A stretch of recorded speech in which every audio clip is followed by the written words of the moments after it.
बिस्मिल्लाहिर्रहमानिर्रहीम। अस्सलाम वालेकुम डियर स्टूडेंट्स।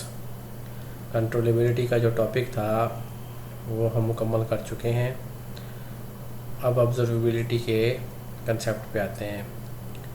ये उसकी डुअल नेचर है, डुअलिटी का कंसेप्ट है। मतलब है कि जिससे पहले हम उसमें इनपुट की बात करते रहे हैं, अब आउटपुट का किरदार होगा इसमें। कंट्रोलेबिलिटी में सिर्फ हम पहली वाली इक्वेशन लेते थे, x prime is equal to a of t x plus b of t u. यहाँ पे वाई की इन्वॉल्वमेंट है। पहले हम टाइम वेरिंग केस को कंसीडर करते हैं। ये इनिशियल वाली प्रॉब्लम इक्वेशन नंबर 16 में गिवन है हमारे पास। इसके हवाले से अब हम पूरे सेक्शन में स्टडी करेंगे। डेफिनेशन 9.7 पे आते हैं। The linear state equation 16 is said to be observable or called observable on the interval t naught to tf if any initial state, this initial state is uniquely determined by the corresponding response y of t for the given t belongs to t naught to tf.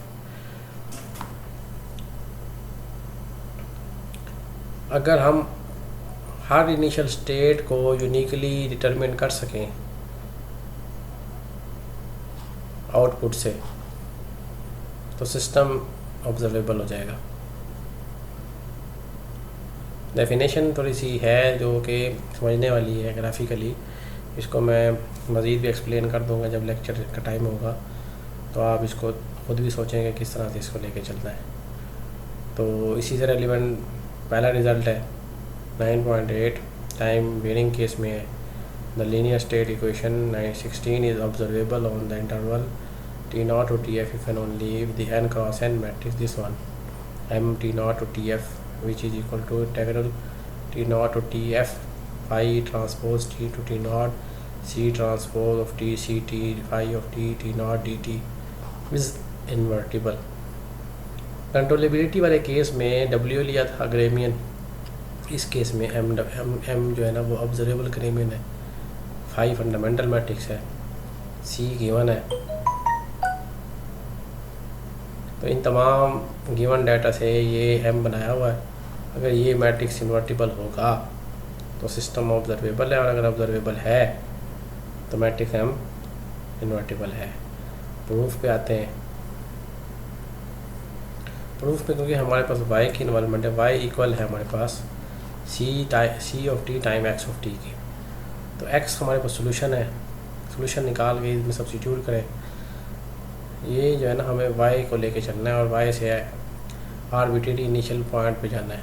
Unique हमने ना unique initial point को ना identify करना है कि अगर system observable है तो ये यूनिक होगा। अच्छा, हमने किया क्या है इसमें, multiply the solution expression y is equal to c of T phi of t T not x naught. अगर आपने गौर किया हो 16 इक्वेशन में हमारे पास b ऑफ t और u ऑफ t 0 है, हमने वो लिया ही नहीं है। उसको हम as due to the linearity हम उसे रिमूव कर सकते हैं। इस इक्वेशन को फाई ट्रांसपोज सी ट्रांसपोज से मल्टीप्लाई कर दें, दोनों साइडों पे लेफ़्ट साइड से मल्टीप्लाई किया है ताकि ऑर्डर का ख्याल रखना है। फिर इंटीग्रेट किया है, इंटीग्रेट किया इसको, तो जब राइट साइड पे इंटीग्रेट करेंगे तो आप देखेंगे कि ये m of T naught to T F बनता है। ये वाली चीज़ एज इट इज़ रह जाएगी जो इसमें आएगी। अच्छा, यहाँ पे देखें ये 18 इक्वेशन, यहीं से हम अब सिस्टम हमने लिया था कि ऑब्जर्वेबल मैट्रिक्स सॉरी m है ना जो इन्वर्टिबल है, हम ये लेके चले हैं। और हम ये सपोज करते हैं कि m इन्वर्टिबल है, तो m का इन्वर्स इधर अप्लाई करेंगे तो x नॉट यूनिक डिटरमिन हो जाएगा ना। इस इक्वेशन का जो यूनिक सोल्यूशन है ये देखें, यहाँ पे phi of T phi transpose C transpose and y है ना जो, ये सब चीज़ें गिवन है। इसको इंटीग्रेट करेंगे एक वेक्टर आ जाएगा। तो इस इक्वेशन को आप इस पूरी इक्वेशन को मैट्रिक्स इक्वेशन जो ax is equal to b के साथ कंपेयर करें।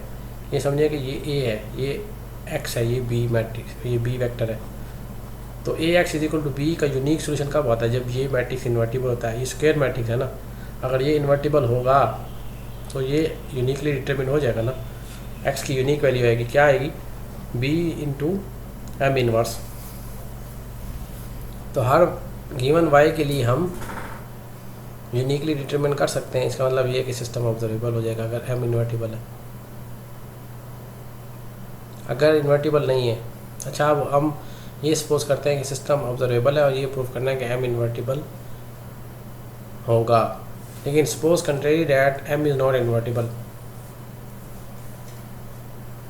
जब इन्वर्टिबल नहीं है तो वही वाला क्राइटेरिया जैसे हमने डब्ल्यू के लिए किया था कि एम को मल्टीप्लाई करें एक्स ए के साथ किसी एक वेक्टर, ये एक्स ज़ीरो है, ये एक्स ए है, there exist non zero vector X A such that M X A is equal to zero, और एक्स ए ट्रांसपोज को मल्टीप्लाई करते हैं तो ये इक्वेशन आ जाएगी। अब इस इक्वेशन को सॉल्व करेंगे ना तो आपके पास ये चीज़ निकलेगी, C five X A is equal to zero. इसमें ना कुछ स्टेप्स मिस हैं, जो स्टेप्स हमने थ्योरम 19.2 में किए थे एग्जैक्टली वैसे स्टेप्स करने हैं जिसने मेंशन भी किया हुआ है। तो आप ये यहाँ पे मैंने आपको कहा था ना कि हम इस एक्स ए ट्रांसपोज अंदर ले जाएंगे, फिर इंटीग्रेशन के साथ नॉर्म का स्क्वायर आ जाएगा। नॉर्म का स्क्वायर क्योंकि इक्वल टू ज़ीरो आ रहा है, नॉन नेगेटिव फंक्शन है, तो वहाँ से वो चीज़ ज़ीरो हो जाएगी। तो वहाँ से नॉर्म, अगर नॉर्म ज़ीरो है किसी वेक्टर का तो एक्चुअली वो वेक्टर ज़ीरो है। तो ये स्टेप्स करते कि इन 4-5 स्टेप्स हैं जो बीच में मिस हैं, ये अपने हाथ से करने, वहाँ से आप इम्प्लाइज कर सकेंगे कि C transpose five T T not X A is equal to zero आ गए। यहाँ तक बात समझ आ गई है?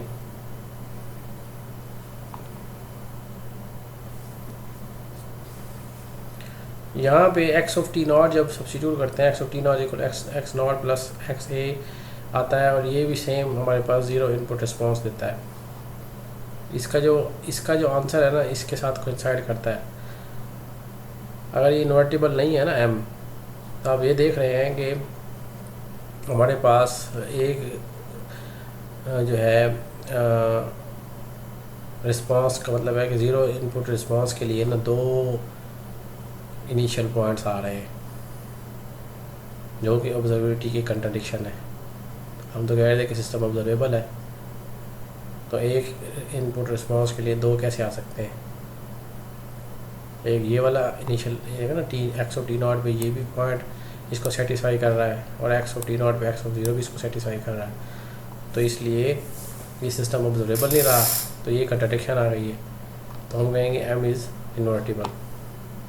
तो ये if and only if condition पूरी होगी मुकम्मल। जिस तरह से हमारे पास ग्रेमियन मैट्रिक्स कंट्रोलेबल ग्रेमियन मैट्रिक्स सिमेट्रिक था, इसी तरह से जो हमारे पास ऑब्जर्वेबल ग्रेमियन मैट्रिक्स है वो भी सिमेट्रिक है, पॉजिटिव सेमी डेफिनेट है। अगर वो पॉजिटिव डेफिनेट बन जाए तो सिस्टम ऑब्जर्वेबल हो जाएगा। पॉजिटिव डेफिनेट इन्वर्टिबल मैट्रिक्स होता है।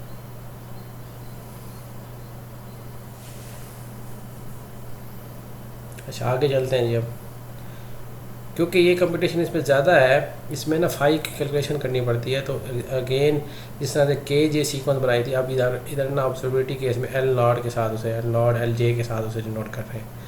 वहाँ पे बी इन्वॉल्व होता है, यहाँ पे सी इन्वॉल्व है। तो कंसीडर कर लेते हैं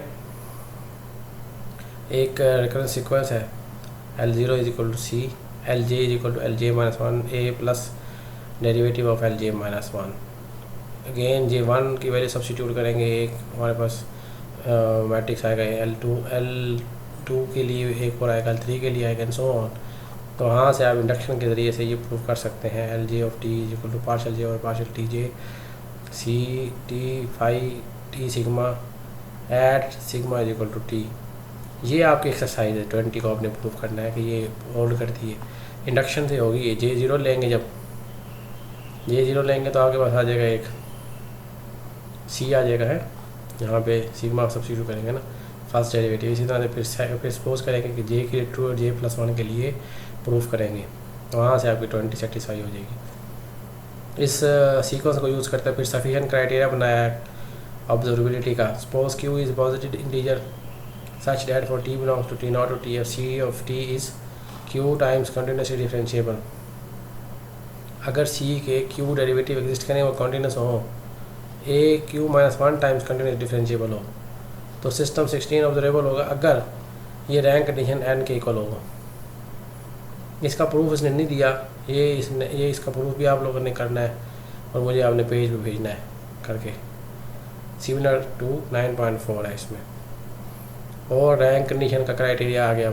टाइम इनवेरिएंट केस पे आते हैं हम। फिर अब 9.11 जो है वो टाइम इनवेरिएंट क्या है। अगर ए कांस्टेंट हो जाए, बी भी सी भी कांस्टेंट हो जाए तो टाइम इनवेरिएंट केस बनेगा। ऑब्जर्वेबल कहलाएगा अगर ये N P cross N observable matrix N rank condition ये वाली कंडीशन सेटिस्फाई करे। Again the proof is similar to theorem 9.5। तो ये आपने मुझे करके भेजना है प्रूफ। यहाँ तक इस लेक्चर को वाइंड अप करते हैं। काफ़ी सारा काम आपके ज़िम्मे है करने वाला। ये अभी ना सुबह तक कर लीजिएगा ताकि मैं आपसे डिस्कस कर सकूं। मैं अब इंडिविजुअली किसी न किसी से पूछा करूँगा। ये नहीं है कि कोई बंदा बोलता है कोई नहीं बोलता। ठीक है, तैयारी करके आइएगा लेक्चर की सही तरीके से। अल्लाह हाफिज़।